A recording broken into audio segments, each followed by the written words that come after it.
Olá, dando continuidade aos nossos estudos, às nossas leituras meditativas, contemplativas.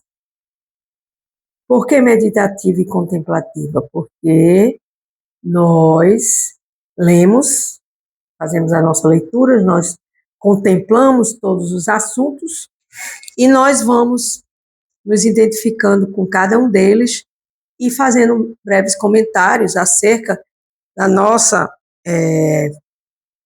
contemplação. Eu contemplo aquele assunto, por exemplo, o assunto, o programa, a plataforma que estamos falando aqui, vivendo e aprendendo com nossos mestres, como a gente renunciar e servir a Deus em amor, devoção e gratidão. Chama-se Bhakti Yoga. Bhakti Yoga é a yoga da devoção. É a yoga que você pratica, que tem regras e regulações, e que você vai aprendendo cada dia que passa a se iluminar cada dia mais. Estamos falando aqui de Krodha, que é aquele desejo, não, Krodha é a ira, e quando a gente deseja algo, e esse algo é além de Deus, porque temos que desejar algo além de Deus. Por quê? Porque Deus, ele está além de qualquer coisa mundana, qualquer coisa do mundo. Então, quando estamos praticando austeridades, nós vamos colocando a nossa mente nesse caminho da autorrealização em Deus. Por que essa palavra autorrealização? Porque eu me realizo em coisas materiais e eu não sou feliz. Então, a partir do momento que eu me realizo em Deus, que eu busco contemplar Deus, que eu busco meditar em Deus, que eu busco cantar para Deus, que eu busco dançar para Deus, que eu busco prazer em Deus, porque a alma, ela sente prazer. Mas o prazer que a alma sente não é o prazer material.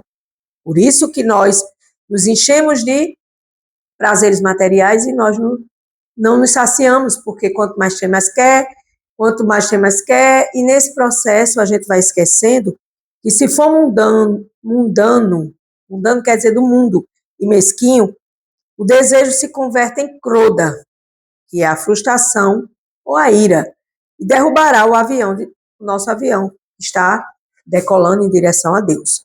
Sobre a influência da ira, a pessoa se perde, confunde as coisas e acaba se desapontando consigo própria, com a religião que ela esteja, com o movimento que ela esteja participando. Mas, na realidade, esse desapontamento é com ela. Esse desapontamento, na realidade, é um desapontamento consigo própria, por quê? Porque ela não consegue se livrar desses desejos mundanos. Ela está sempre desejando. Ela quem? A alma está num corpo condicionado e ela está desejando ser feliz. Mas essa felicidade que a nossa alma, eu sou uma alma que eu busco e que eu já busquei outrora no passado, foram as satisfações corpóreas, satisfações sexuais, satisfação para preencher vazios, satisfação para dizer, agora eu estou feliz. E tudo era uma ilusão. Então, Kama, que é luxúria, que leva a Krodha, frustração, é algo que nós devemos trabalhar em nós para que superemos superação dos desejos pessoais, para que a gente não caia na ira e para que a gente não perca a nossa sanidade mental, porque o fio entre a sanidade e a loucura é bem fino, é bem tênue, fino. E assim, quando vamos buscando esse conhecimento e vamos buscando essa sanidade espiritual, esse equilíbrio espiritual nas escrituras sagradas, Bhagavad Gita, a ciência suprema da alma, que eu também, com a permissão de Deus, com a permissão dos meus mestres espirituais, eu compartilho também aqui, estamos estudando sobre a depressão.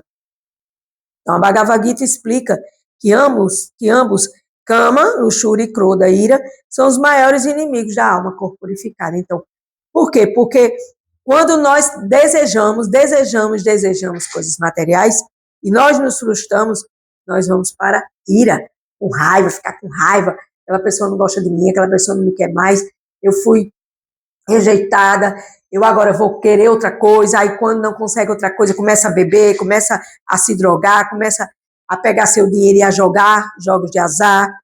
Então, tudo isso vira uma verdadeira parafernália material que leva você ao desencontro com você mesmo. É claro que trouxemos desejos de vidas prévias, passadas, mas se estivermos tomando os remédios prescritos pela consciência de Deus, pela consciência de Krishna, na filosofia védica, os desejos de vidas passadas não são tão perigosos assim. Isso porque o próprio efeito dos remédios, como o canto dos santos nomes de Deus, o canto do mantra Hare Krishna, Krishna Krishna, Hare Hare, Hare Rama, Rama Rama, Hare Hare, é um mantra. É o Maha Mantra, é o maior de todos os mantras que limpa a mente e o coração das impurezas. E o estudo do Bhagavad Gita, a ciência sagrada da alma, chamado Bhagavata, que é a árvore madura do conhecimento védico, e esse conhecimento védico leva ao conhecimento de Deus. Agora, dentro da filosofia védica, porque existem as filosofias ocidentais que nós conhecemos, né? Mas essas filosofias muito pouco levam ao conhecimento de Deus, e menos ainda leva ao conhecimento que Deus é uma pessoa suprema. E Deus está em nossos corações como a grande alma, na pequena alma, e que devemos, né? Que devemos entender. Ah, mas eu não quero entender, eu quero continuar aqui na minha vida, na minha procrastinação, na minha frustração, nos meus desejos mal correspondidos. Eu fico irada, porque fulano não me quer mais, não olha para mim, porque eu faço, meu chefe não me bate palma para mim. Então, tudo isso são desejos mundanos. Desejos mundanos quer dizer desejos materiais. Então, quando a gente tem e segue regras e regulações e pratica sadhanas espirituais,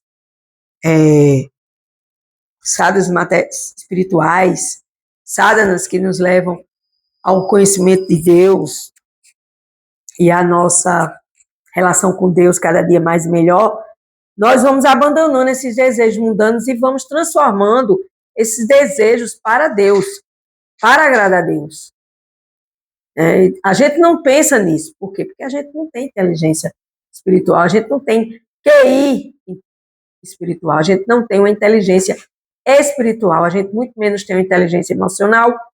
Então, a gente vai ficar pensando, e a mente vai ali na turbulência, trazendo para vocês, para nós, para mim, para vocês, um monte de informações e que você precisa passar por uma peneira de purificação, passar por uma peneira de se purificar, para que a gente precisa buscar a raiz desse real problema, que é, o verdadeiro problema é decidirmos deliberadamente abandonar esses desejos, mas a gente não quer abandonar, então a gente continua sofrendo. Então, quando a gente abandona esses desejos do mundo, mundanos, materialistas, nós vamos praticando este processo como ele é, e iremos nos curar de nossas mazelas emocionais, espirituais e mentais. E aí o nosso corpo também vai ficar sadio. Por quê? Porque o corpo, ele é o final desse caminho. Ele é o final, ele é a quarta plataforma desse caminho.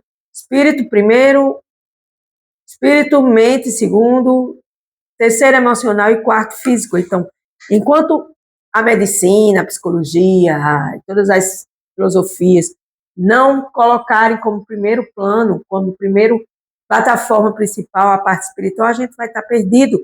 Por quê? Porque a gente vai olhar separadamente. E nós não somos separados, nós somos juntos, nós somos unos com Deus, com o Altíssimo. A pessoa mal entende a maneira certa de praticar a consciência de Deus, a consciência de Krishna. E por isso sua vida é uma alternância de práticas exitosas e quedas. Mas quando entende melhor a grande dádiva que é a consciência de Deus, que é ter consciência de Deus, quando se propõe a se esforçar mais e renunciar a seu egoísmo, então, outra, além de luxúria, cama, croda, ira, tem o falso ego, que é o egoísmo que nós carregamos dentro de nós. Então, quando a gente não renuncia a esse ego, esse egoísmo, ela experimenta mais êxito e mais satisfação na execução de suas práticas. Então, quando a gente se esforça e renuncia também ao ego, a gente vai buscar executar essas práticas de maneiras exitosas, de maneiras pacíficas, de maneiras equilibradas. Enfim, todos precisam de 3 itens de luxo: paciência, entusiasmo e determinação. Determinação. Determinação é um item que te leva ao progresso, em todos os sentidos. Uma pessoa que não tem determinação na sua vida, que não tem frequência naquilo que ela quer obter, ela vai ficar perdida, águas me leves, águas me tragas, né? Falando aqui no ditado do português errado, águas me leves e águas me tragas, isso não existe no português. Então, nós não vamos ter êxito, nós não vamos ter entusiasmo e nós não vamos ter paciência para esperar essa modificação dentro desse aspecto de cama, luxúria, croda, ira, de eliminar o falso ego, né, o egoísmo, e de buscar a determinação para que a gente possa ter entusiasmo e paciência para entender Deus, para servir a Deus, para transformar a nossa vida em uma oferenda a Deus.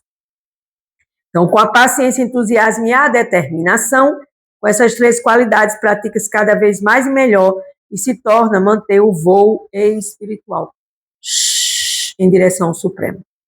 Paciência, entusiasmo e determinação são 3 qualidades que necessitamos para chegarmos perto de Deus através das práticas. Quanto mais se pratica, quanto mais se foca, quanto mais tem determinação, quanto mais se elimina cama, luxúria, croda, quando elimina a frustração, a ira, quando a gente se autocontrola, quando a gente entende que a gente não é esse egoísmo, quando a gente não entende que a gente não é nada material, que a gente é uma alma espiritual, aí sim, a gente mantém esse voo em direção à Altíssima Krishna, ao todo atrativo e o todo atraente. Então, precisamos ter um mestre espiritual, é explicado novamente aqui. Precisamos plantar a semente do serviço devocional puro, que não é maculado, que não tem máculas, que não tem sujeira, que é diferente das atividades materiais e daquele conhecimento especulativo que você fica especulando e não chega a nenhum lugar.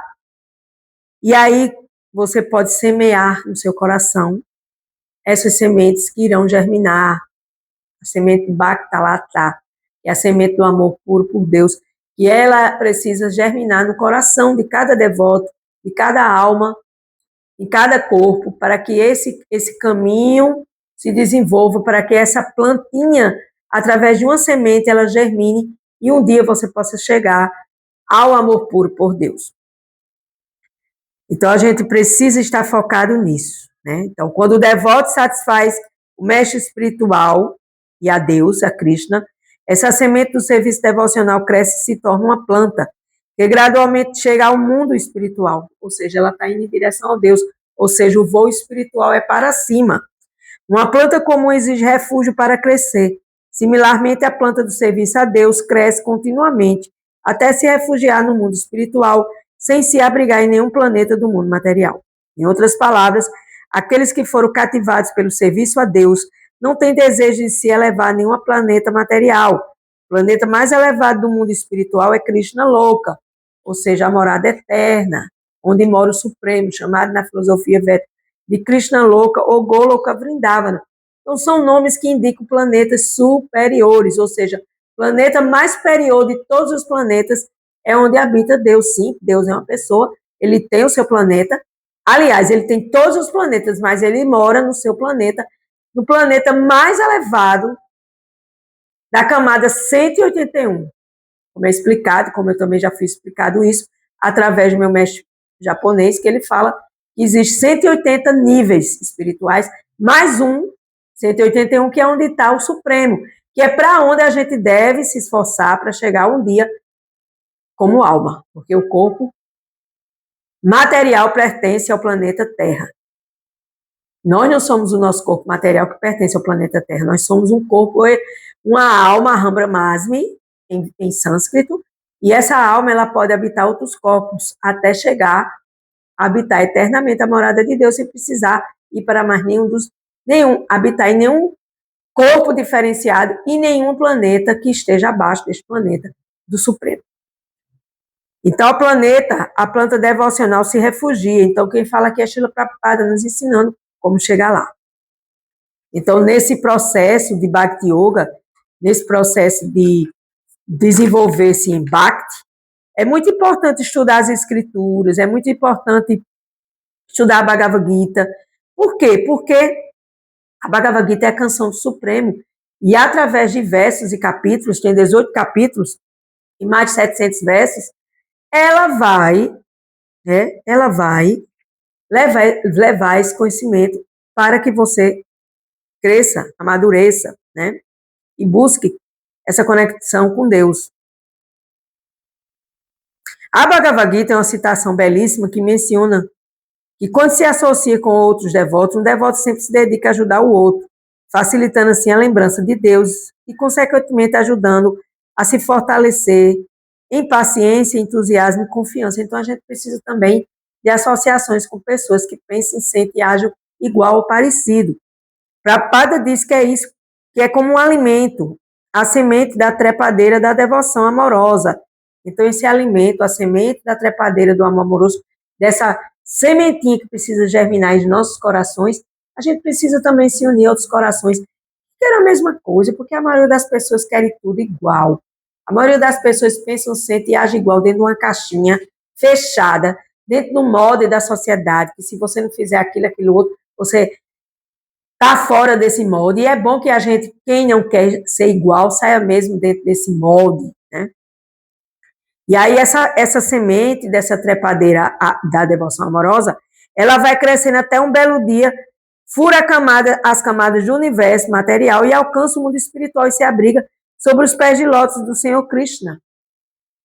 Então, Prabhupada, nosso querido mestre, menciona aqui a misericórdia de Senhor Hari, o Senhor do amor e compaixão, ouvindo ao Senhor Supremo, né? O nosso mestre, guru espiritual, que também nos ilumina, que representa o Senhor Supremo também. Então, a gente precisa ter Deus, Krishna, precisa ter o mestre espiritual para nos iluminar, precisa ter as escrituras, precisa se associar com pessoas que pensam e sentem igual e precisa praticar sadhanas espirituais diárias conosco. Então, assim, é um processo, não é fácil, não. Aqui apenas é uma leitura. Mas aí você quer? Não, a pessoa tem logo preguiça. Só de ouvir já dá preguiça. Mas aí, se você fura essas camadas de preguiça, de inércia, de frustração, e tantas outras, de luxúria, de ira, de egoísmo, aí você vai vendo que essa planta realmente se desenvolve. O Senhor Deus é o Senhor Supremo, é o Senhor do amor, é o Supremo Guru, o mestre espiritual de todas as entidades vivas é Deus. E assim, nós devemos nos refugiar em Deus e buscar a fortuna de ter esse caminho à nossa disposição e a gente poder andar nesse caminho para alcançar Deus, para alcançar o Supremo. Então, você pode estar dizendo aqui, perdão que caiu o microfone. Você pode estar dizendo aqui, nossa, Ana Cláudia, quantas atividades eu tenho que fazer, quantas coisas. Não é fácil, não. Você, no mundo material também não é fácil, não. Você tem que estudar jardim da infância, você tem que fazer primeiro grau, segundo grau, isso da minha época, depois tem que se preparar para o vestibular, você tem que estar estudando. Se você quer um trabalho melhor, você tem que estudar para concurso. Se você isso, aquilo outro, você tem que ter regras e regulações. Então, assim, a gente aprende com com as pessoas que querem. E a gente se refugia perto dessas pessoas para poder a gente aprender mais uns com os outros. E assim a gente pode chegar a um nível espiritual mais elevado, caso a gente tenha esse desejo e realmente queira, né? Então, para terminar, eu vou fazer uma leitura. O serviço devocional ao Senhor Supremo é ocupar todos os sentidos ao seu serviço. Quais são os sentidos que eu tenho que ocupar? Visão, os principais: visão, ver, ouvir, aroma, fala, tato, para Deus, servir a Deus. Eu estou aqui servindo a Deus falando, olhando, organizando com a minha mente, me escutando, sentindo paz, sentindo benevolência por estar fazendo esse serviço. Então, eu estou espiritualizando os meus sentidos nesse sentido. Então, semelhante serviço há dois importantes atributos. O indivíduo tem que ser liberto de todas as designações, segundo os sentidos, devem estar ocupados unicamente a serviço do Senhor, de Deus, do Supremo. Aí você pode pensar, numa mente maculada, num coração impuro. Isso não ressoa. Por quê? Porque isso se torna uma coisa tão fantasmagórica ou tão alucinógena que você dizer, meu Deus, como é que eu estou aqui na Terra? Eu vou ficar ocupando o meu serviço para Deus, pensando em Deus 24 horas. Isso é coisa de gente que vive na igreja, sentada num banco, comungando. Não, isso é a função de toda a alma, é ocupar os seus sentidos a Deus, porque parte de um pressuposto, eu não sou o meu corpo, eu sou uma alma.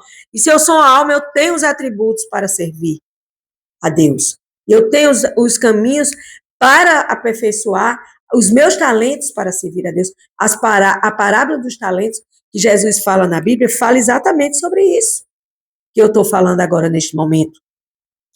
Todos agora estão contaminados por várias designações referentes ao corpo. Pensar que somos o corpo.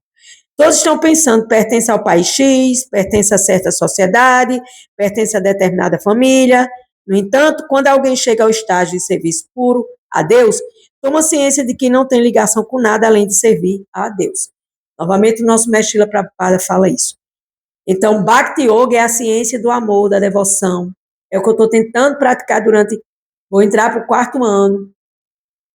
E nesse serviço, eu opero em agradar a Deus, buscando o que eu tenho de melhor para que eu possa ofertar a Deus. E você? O que você tem de melhor em você? Você pode ofertar para Deus. Primeiramente, a sua vida. Fazer da sua vida uma oferenda a Deus é o primeiro ponto. Pensar, fazer, sentir e agir. Tudo que eu faço, tudo que eu como, tudo que eu dou, tudo que eu recebo, é oferta a Deus. Deus, gratidão. O Senhor me dá muito mais do que eu mereço. Então, buscar essa consciência divina, buscar esse voo espiritual, buscar essa consciência de que eu não sou um corpo. Ah, mas eu não quero pensar isso, eu quero pensar que eu sou um corpo. Então, felicidade, porque você vai ser muito infeliz nesse seu percurso, e achar que você é um corpo, e achar que você é as coisas materiais, e etc e tal.